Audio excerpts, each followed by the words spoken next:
ঠিক আগ মুহূর্তে আর্জেন্টাইন শিবিরে বড় ধাক্কা। ইনজুরির কারণে বাদ পড়তে যাচ্ছেন দলটার দুই গুরুত্বপূর্ণ সদস্য। 3 মাস পর বিশ্বকাপেও তাদের ছাড়াই মাঠে নামতে হতে পারে আকাশী নীল জার্সিধারীদের। ইনজুরিতে পড়া দুই ফুটবলার কারা, কতদিনই বা তাদের থাকতে হবে মাঠের বাইরে, সেই সবের আদ্যোপান্ত থাকছে প্রতিবেদন। দরজায় করা নাড়ছে ফিনালিজিমার লড়াই, আর 3 মাস পর মাঠে গড়াবে বিশ্ব ফুটবলের সবচেয়ে মর্যাদার আসর ফিফা বিশ্বকাপ 2026। ঠিক এমন সময়েই দুঃসংবাদ পেল আর্জেন্টাইন ভক্ত সমর্থকরা। দলটির গুরুত্বপূর্ণ দুই সদস্য অ্যালেক্সিস ম্যাকঅ্যালিস্টার ও পাওলো দিবালার ইনজুরির সংবাদ আকাশী নীলদের দুশ্চিন্তায় ফেলেছে।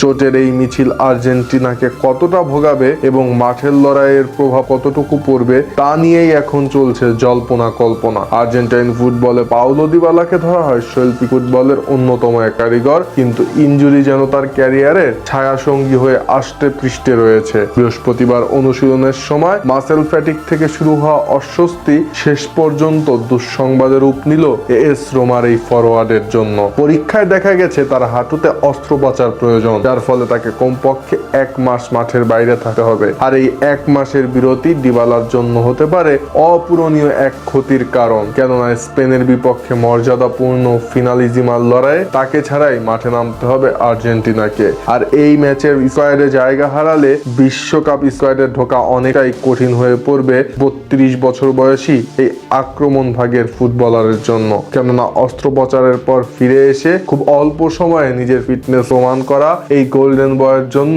এক কঠিন চ্যালেঞ্জ হতে যাচ্ছে।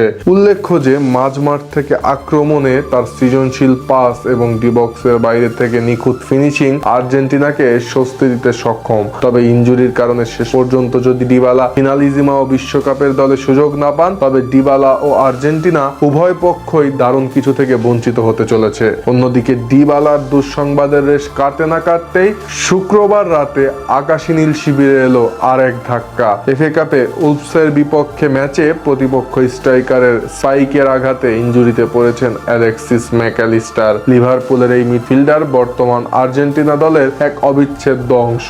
এনজো ফার্নান্দেজ এবং রদ্রিগো ডিপলের সাথে তার যে ত্রিভুজ রসায়ন, মূলত সেটি আর্জেন্টিনার মাঝমাঠকে বিশ্বের অন্যতম সেরা করে তুলেছে। ম্যাকঅ্যালিস্টার কেবল বল দখলই করেন না, বরং রক্ষণের দেয়াল হয়ে দাঁড়ানোর পাশাপাশি আক্রমণের গতিপথ নির্ধারণ করে দেন প্রায়শই। তাই তার ইনজুরির সংবাদ দুশ্চিন্তার জন্ম দিয়েছে আর্জেন্টাইন শিবিরে। যদিও ম্যাকের ইনজুরি নিয়ে আনুষ্ঠানিকভাবে এখনো কিছু জানায়নি লিভারপুলের টিম ম্যানেজমেন্ট, তবে যদি এই মিডফিল্ডার দীর্ঘ সময়ের জন্য ছিটকে যান, তবে ফিনালিজিমা এবং বিশ্বকাপের লড়াইয়ে আর্জেন্টিনার মাঝমাঠের সেই চেনা ভারসাম্য খুঁজে পাওয়া দুষ্কর হয়ে পড়বে। বিশ্বকাপের ঠিক 3 মাস আগে ডিবালা ও ম্যাকঅ্যালিস্টারদের মতো গুরুত্বপূর্ণ সদস্যদের হারানো মানে হলো দলের কৌশলগত কাঠামোতে বড় ধরনের পরিবর্তন আনা। যদিও স্কালোনির হাতে তরুণ প্রতিভার অভাব নেই, কিন্তু বড় আসরের চাপ সামলানোর জন্য যে অভিজ্ঞতার প্রয়োজন তা রাতারাতি তৈরি করা সম্ভব নয় বলেই মনে করছেন বিশ্লেষকরা।